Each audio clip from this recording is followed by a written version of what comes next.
I'm Melanie Leavold and I'm Senior Manager for the Institutional Client Services at Fidelity. I head up 2 teams within the Institutional Client Services area and our primarily role is liaising with clients and looking into queries that they might have.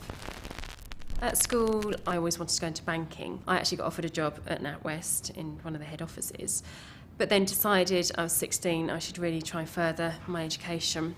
I decided to go down the route of doing a BTEC diploma in the business and finance. I then applied to all of the big names, the Schroders, the BZWs at the time, the James Capels that were around, and got an interview at Schroders. At the time, I think there was about 100 of us being interviewed for 2 roles, but I got offered the job in the financial control area and I was very pleased with that and couldn't believe it when it came through the door. I wanted to go out and work and earn a living just so that I could, start saving towards a house and holidays. I was able to go out and then afford the nice things in life, go out and afford clothes without having to rely on my parents for the money. So it's independence as well. It was one of the key things. My first day at work, I was scared. I was absolutely petrified. You're in with people that have been working there for a few years and you're the junior person. I was 18 and I was surrounded by older people and it was very daunting. And so now when I have new people on the team or when I see youngsters coming into 18-year-olds coming into the environment, you can understand how they felt.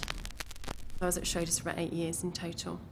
I left there because I felt I didn't want to become institutionalised. They were a great company, a really good company, but I felt I wanted to see how other people do it. So after Schroders, I went to Mellon Bank. I didn't last there that long. I only stayed there a few months. I think it's quite common if you work in a company for quite a long period of time, you then go to another place. You don't stay there that long straight away because I think you're too busy comparing it to what your other company had.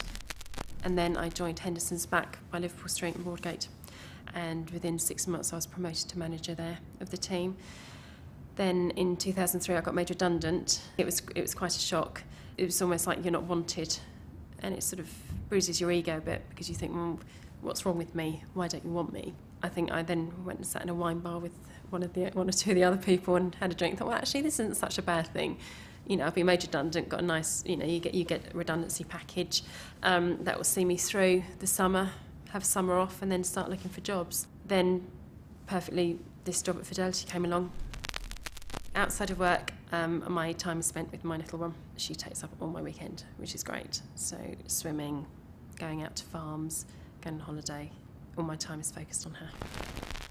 My biggest challenge is probably what I'm facing now. It's the balancing of motherhood with career, with home, and being a wife as well. And you almost feel that a failure if you can't give 100% in one of those areas, but it's identifying the fact that you can't, that something has to give. And I didn't actually realise how hard it would be, coming back and juggling everything. This is something that I have pinned up on my board at work, and it's of a beach and blue skies and sun, and it made me realise that I'm working for the reason of being able to have holidays and a nice life. It is a key factor for me. I think it's important in an environment when you're working hard that you can relax and you can have holidays. Obviously I've got a little girl now, so my holidays are slightly different than they were a few years ago, but it's great to be able to spend the time with her now and see her develop on holidays. I guess in 10 years' time, I would probably see myself here at Fidelity with a good career behind me and a good career ahead of me as well.